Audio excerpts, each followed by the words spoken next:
Hello friends, welcome back to Anvesha Raj channel. आज हम लोग पढ़ेंगे क्लास 7th का बाल महाभारत कथा से चैप्टर नंबर 6 कुंती।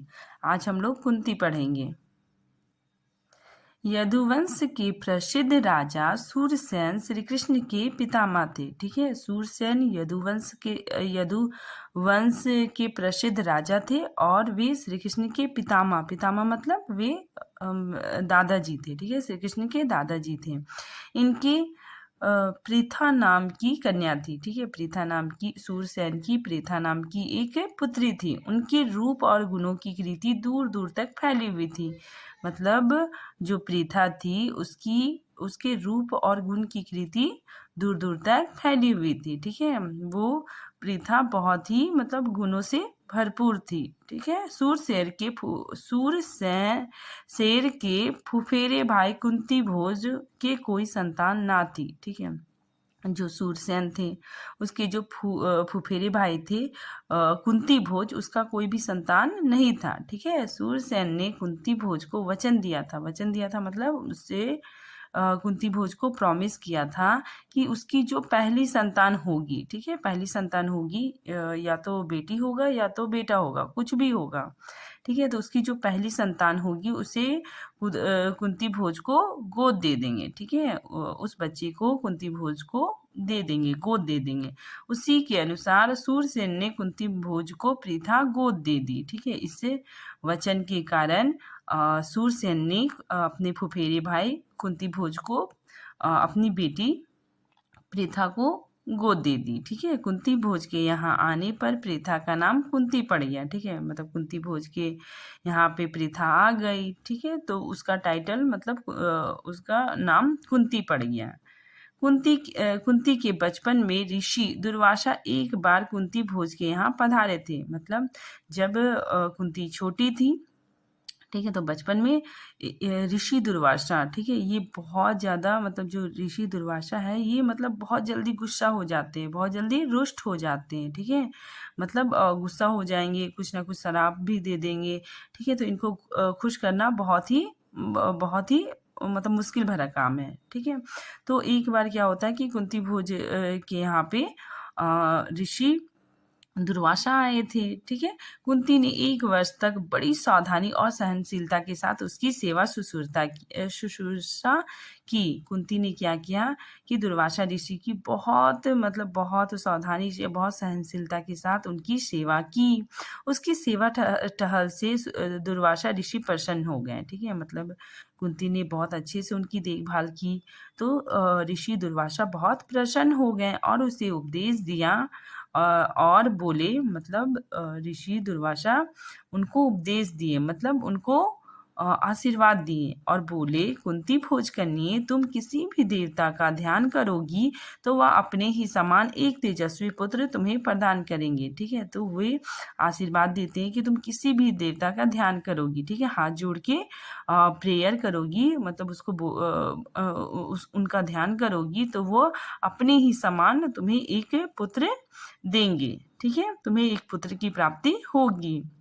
इस प्रकार सूर्य के संयोग से कुंवारी कुंती ने सूर्य के समान तेजस्वी और सुंदर बालक को जन्म दिया। तो उस टाइम कुंती की उम्र छोटी थी तो उसको लगा कि पता नहीं ये वरदान जो ऋषि दुर्वासा ने दिया है वो पता नहीं काम करता है कि नहीं करता है। ऐसे वो ट्राई करने के लिए वो मतलब सूर्य का ध्यान करके वो मंत्र पढ़ती है। ठीक है, और मंत्र पढ़ने के साथ उसे क्या होता है, एक बच्चा मतलब उसको मिल जाता है। ठीक है, तब कुंती ने एक बालक को जन्म दिया और जन्मजात कवच और कुंडलों से, और जो बच्चा होता है वो जन्मजात मतलब जब वो पैदा होता है तो उसके शरीर पे कवच होता है। ठीक है, यहाँ पे बॉडी को प्रोटेक्ट करने के लिए यहाँ पे कवच होता है और कानों में कुंडल होता है। कुंडलों से शोभित वही बालक आगे चलकर शस्त्रधारियों में श्रेष्ठ, मतलब शस्त्रधारी क्या होता है कि जो शस्त्र चलाते हैं, ठीक है, धनु विद्या सीखते हैं, तो वो शस्त्रधारियों में सबसे श्रेष्ठ कर्ण के नाम से विख्यात हुआ, मतलब कर्ण के नाम से प्रसिद्ध हुआ। ठीक है, वो बालक आगे चल के कर्ण के नाम से प्रसिद्ध हुआ। लेकिन अब कुंती को लोक चिंता का डर हुआ। ठीक है, मतलब जब कुंती को बच्चा मिल गया, ठीक है, उसने एक बच्चे को जन्म दिया, तो उसे मतलब लोक निंदा, मतलब समाज का डर होने लगा कि लोग क्या क्या बोलेंगे। एक तो वो अविवाहित भी है, ऊपर से बच्चा भी आ गया, तो उसे बहुत ही मतलब लोक निंदा का डर सताने लगा और उसने बच्चे को छोड़ देना ही उचित समझा। ठीक है, इसलिए बच्चे को एक पेटी में बड़ी सावधानी से, ठीक है, कुंती ने क्या किया, अपने बच्चे को एक पेटी में और बहुत सावधानी के साथ बंद करके गंगा की नदी में उसे बहा दिया। ठीक है, बहुत आगे जाकर अधिरथ अधिरथ नाम कि एक सारथी की नजर उस पर पड़ी। ठीक है, सारथी क्या होता है, जो रथ चलाता है। ठीक है, तो एक अधिरथ नाम का एक आदमी था, उसकी नजर उस पेटी पे पड़ी। ठीक है, उसने पेटी निकाली और खोलकर देखा तो उसमें क्या था, एक सुंदर बच्चा सोता हुआ उसे मिल गया। अधिरथ निसंतान था। निसंतान मतलब जिसका कोई भी पुत्र ना हो। ठीक है, कोई भी बालक उसका ना हो। तो अधिरथ निसंतान था। बालक को पाकर वह बहुत ही प्रसन्न हुआ। ठीक है, बहुत ज्यादा खुश हो गया। सूर्यपुत्र कर्ण इस तरह एक सारथी के घर में पलने लग गया। ठीक है, इधर कुंती विवाह के योग हो गई। ठीक है, जब कुंती ने कर्ण को जन्म दिया तो उस टाइम उसकी उम्र बहुत छोटी थी। ठीक है, अब कुंती बड़ी हो गई, मतलब विवाह के योग हो गई। राजा कुंती भोज ने उसे उसका स्वयंवर रचा। ठीक है, स्वयंवर क्या होता है ना, कि मतलब एक स्वयंवर रचा जाता है जिसमें देश के बड़े राजा महाराजा सब कोई मतलब आते हैं, जो मतलब विवाह करने के लिए इच्छुक हो तो स्वयंवर में आते हैं। और लड़की मतलब स्वयंवर में जिसको जिसको पसंद करती है, ठीक है, तो वो अपनी इच्छा से वरमाला डालती है और उसके बाद उसका विवाह संपन्न हो जाता है। ठीक है, तो स्वयंवर वही होता है। तो उससे विवाह करने के लिए विवाह करने की इच्छा से देश विदेश के अनेक राजकुमार स्वयंवर में शामिल हो गए। ठीक है, तो वहां पे स्वयंवर में देश विदेश के बहुत सारे राजकुमार वहां पे शामिल हुए थे। हस्तिनापुर का राजा पांडु भी स्वयंवर में शरीक हुआ मतलब शामिल हुआ। ठीक है, तो वो स्वयंवर में पांडु भी वहां पे शामिल हुए, वहां पे थे। कुंती ने उन्हीं के गले में वरमाला डाल दी। ठीक है, तो कुंती ने पांडु के गले पे वरमाला डाल दी। ठीक है, महाराज पांडु का कुंती से विवाह हो गया। ठीक है, वह कुंती सहित हस्तिनापुर लौट आए, मतलब कुंती को साथ लेकर हस्तिनापुर लौट आए। उन दिनों राजवंशों में एक से अधिक ब्याह करने की प्रथा थी। प्रथा मतलब रिवाज प्रचलित था। मतलब उस समय राजा लोग होते थे राजवंशों में, मतलब एक से अधिक विवाह वो कर सकता है, ऐसी प्रथा प्रचलित थी।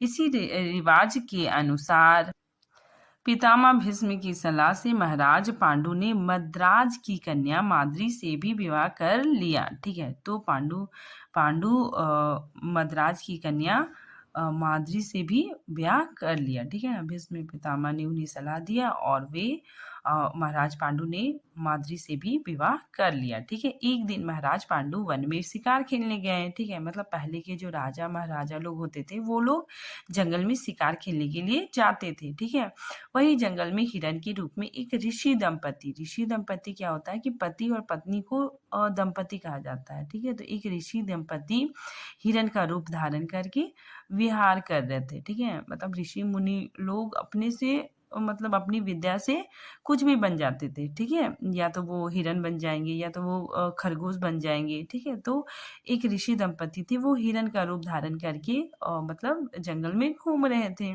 पांडु ने अपने तीर से हिरण को मार दिया। पांडु शिकार खेलने गए थे तो हिरण को मार दिया। ठीक है, तो वो हिरण ऋषि ही थे और वे घायल हो गए, उनको चोट लग गई। उनको यह पता नहीं था कि ये ऋषि दंपति है। ठीक है, पांडु को ये पता नहीं था कि ये ऋषि दंपति है। ठीक है, ऋषि ने मरते मरते पांडु को श्राप दे दिया। ठीक है, ऋषि के श्राप से पांडु को बड़ा दुख हुआ। ठीक है, मतलब ऋषि जब मरने लगे तो उन्हें श्राप दे दिए। ठीक है, अब वो श्राप क्या था कि ऋषि ने पांडु को श्राप दिया था कि तुम किसी भी स्त्री के समीप जाओगे, उसके नजदीक जाओगे तो तत्काल तुम्हारी मृत्यु हो जाएगी। ठीक है, क्योंकि ऋषि अपनी पत्नी से दूर हो गए थे। ठीक है, तो इसीलिए ऋषि ने यह श्राप पांडु को दिया कि आप किसी भी स्त्री के समीप जाओगे, करीब जाओगे तो आपकी मृत्यु हो जाएगी।